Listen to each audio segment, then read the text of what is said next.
Hola amigos, la vida se presenta cada día como un nuevo desafío. Mientras estemos vivos siempre vamos a tener nuevas expectativas para alcanzar. Un estudiante universitario quiere terminar su carrera, pero al terminar comienza una nueva vida laboral. Los jóvenes sueñan con establecer su hogar propio, tener sus cosas. Cuando llegan a esa meta se dan cuenta que es solo el comienzo. Nuestra vida entonces está entre el terminar algo y a la vez comenzar otra experiencia. Lo mismo sucede en lo espiritual. Cuando tomamos la decisión de aceptar la invitación salvadora que Jesús nos hace, entonces comienza una nueva experiencia que se llama vida cristiana. Antes andábamos acostumbrados a caminar en la oscuridad. Ahora debemos habituarnos a andar en la luz. Antes servíamos al pecado, ahora servimos al Dios de verdad. Antes nuestros pasatiempos tenían que ver con los placeres malsanos, ahora nuestra recreación cambia. Nos gozamos en andar en los jardines, en estudiar la Biblia y en compartir eventos de fortaleza espiritual. También han cambiado nuestros ideales y los objetivos de nuestra vida. Ahora nuestra mirada se levanta al cielo, como Jesús dice en uno de sus evangelios: mas buscad primeramente el reino de Dios y su justicia, y todas estas cosas os serán añadidas. Así que la vida cristiana es de constante crecimiento. Y hoy vamos a estudiar la manera de convertirnos en discípulos de Cristo y además en discipular a otros para el reino de Dios. Por eso hablemos de la nueva vida. ¿Qué cambio ocurre al aceptar a Jesús? El apóstol Pablo lo describe así en 2 Corintios, capítulo 5, versículo 17. Por lo tanto, si alguno está en Cristo, es una nueva creación. Las cosas viejas pasaron, todo es nuevo. Cuando la persona se entrega a Cristo, comienza una nueva vida. Ahora es una nueva criatura. El pasado lleno de pecado ha quedado sepultado. Hemos nacido a una nueva experiencia. Las cosas antiguas que estábamos acostumbrados a hacer, ya no las vamos a hacer, porque ahora somos hijos de Dios. Antes éramos deshonestos, ahora ya no. Antes llegabas a tu casa y golpeabas a tu esposa, ahora no. Tu vida es una nueva experiencia de paz con Dios y con el prójimo. ¿Qué nueva experiencia tendremos? Leamos 1 Tesalonicenses, capítulo 5, versículo 23. Y el mismo Dios de paz os santifique por completo, y todo vuestro ser, espíritu, alma y cuerpo sea guardado sin culpa para la venida de nuestro Señor Jesucristo. Entonces, ¿cuál es la actitud correcta ante las pruebas?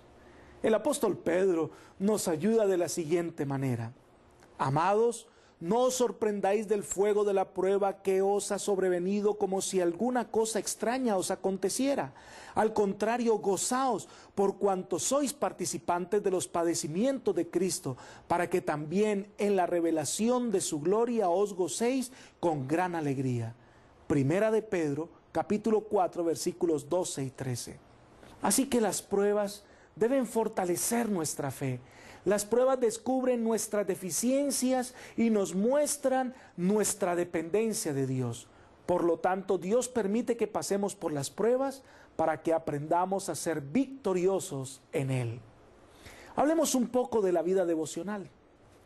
¿Cuál es el indispensable alimento diario de un cristiano? Estas palabras que yo te mando hoy estarán sobre tu corazón. Se las repetirás a tus hijos y les hablarás de ellas estando en tu casa y andando por el camino, al acostarte y cuando te levantes. Las atarás como una señal en tu mano y estarán como frontales en tus ojos. Las escribirás en los postes de tu casa y en tus puertas. Deuteronomio, capítulo 6, versículos 6 al 8. Saben, la vida cristiana cambia, nuestros hábitos cambian. Antes salíamos de casa sin leer la Biblia y orar. Creíamos en Dios, pero de manera intelectual. Y el Señor espera que lo conozcamos de manera experimental. Entonces, antes de salir de la casa, hacemos el devocional, que puede ser así. Primero, oración, pidiendo la inteligencia del Espíritu Santo.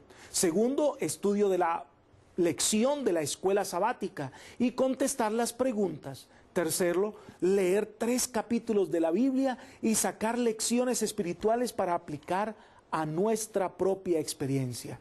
Y cuarto, orar al Señor para que podamos aplicar estas lecciones a nuestra vida práctica. Así como el alimento es necesario para crecer y ser fuerte en lo físico, la palabra de Dios nos hace crecer y ser fuertes espiritualmente. Recordemos las palabras de Jesús en Mateo capítulo 4, versículo 4.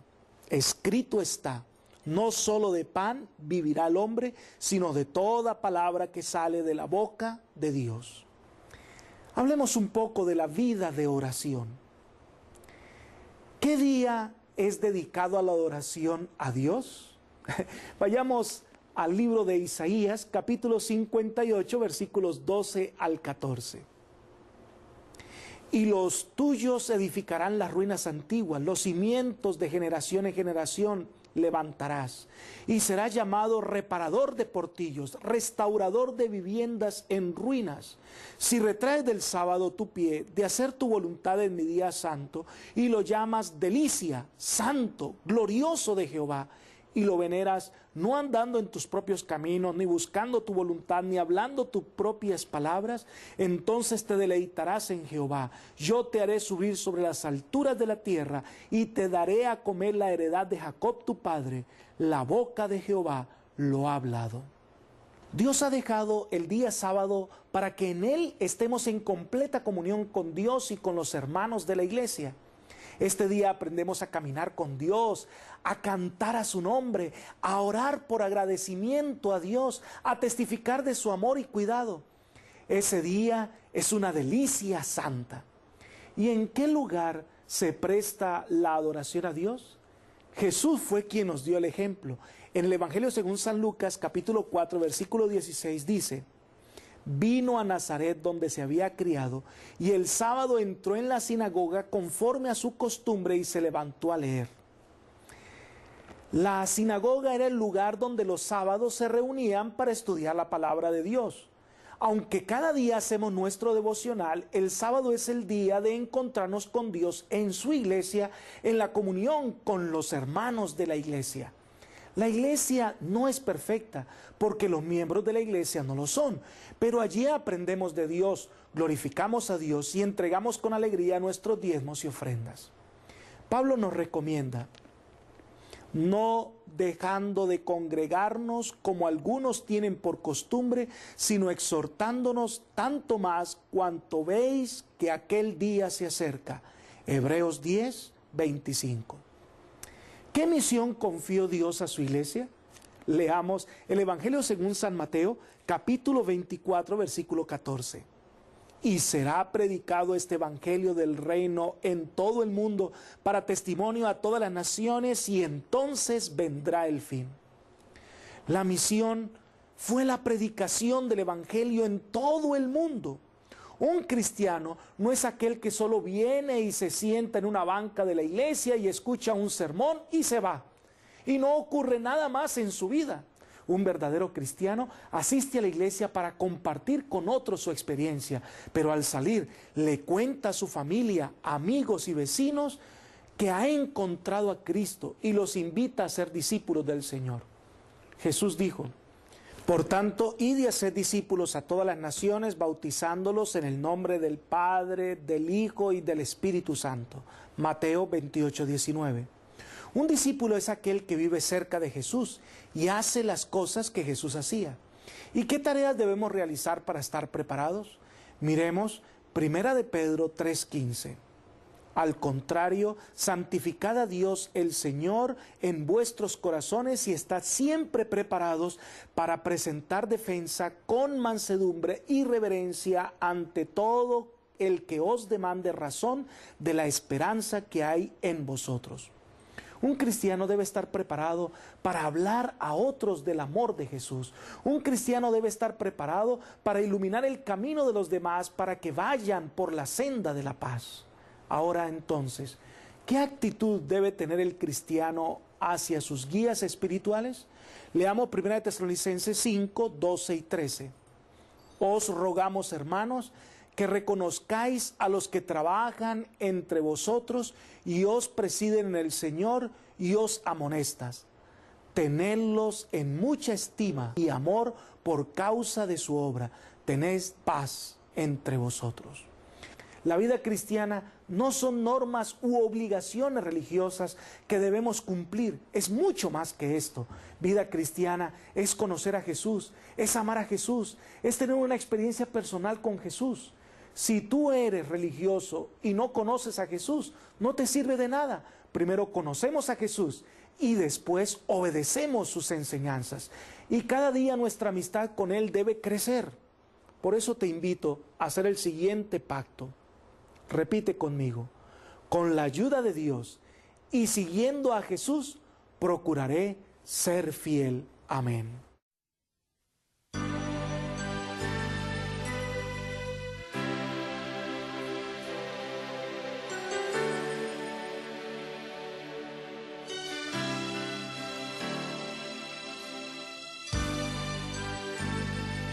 Toma mi mano, yo quiero caminar cerca de ti, Señor. Toma mi mano, pon en mi corazón gozo infinito.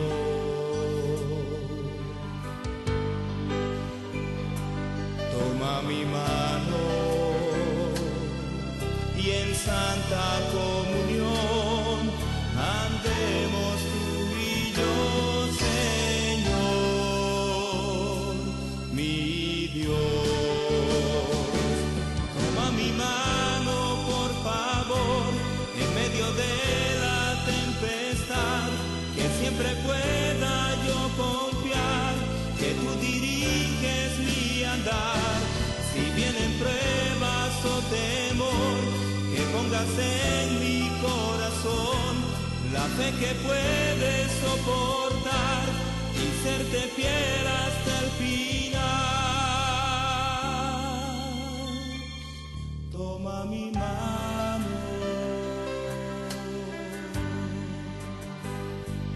toma mi mano.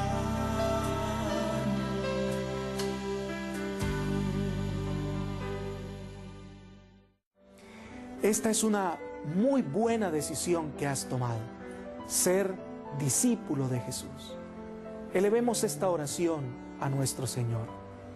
Oh Padre eterno y bondadoso, al comenzar la vida cristiana necesitamos de tu ayuda, de tu comprensión y de tu fortaleza. Envíanos el poder de tu Espíritu para ser cristianos auténticos, cristianos que van a reflejar en su rostro y en sus actitudes que el amor del Señor está en el corazón. Ayúdanos, Padre, porque tú eres nuestro pronto auxilio y tú eres quien nos guía hacia la Canaán celestial. Por eso, Padre, colocamos nuestra vida en tus manos. Acéptala. Favor que te pedimos en el amoroso nombre de Jesús. Amén.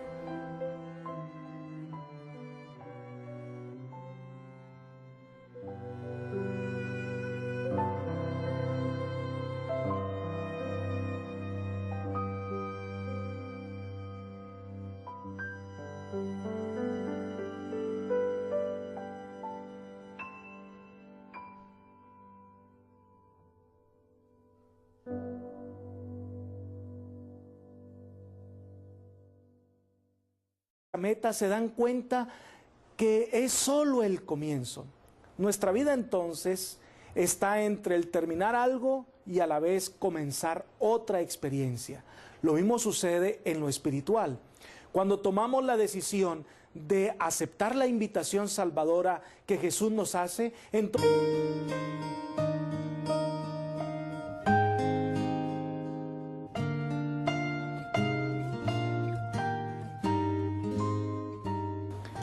Hola amigos, la vida se presenta cada día como un nuevo desafío. Mientras estemos vivos siempre vamos a tener nuevas expectativas para alcanzar. Un estudiante universitario quiere terminar su carrera, pero al terminar comienza una nueva vida laboral. Los jóvenes sueñan con establecer su hogar propio, tener sus cosas. Cuando llegan a esa, entonces comienza una nueva experiencia que se llama vida cristiana. Antes andábamos acostumbrados a caminar en la oscuridad. Ahora debemos habituarnos a andar en la luz. Antes servíamos al pecado, ahora servimos al Dios de verdad.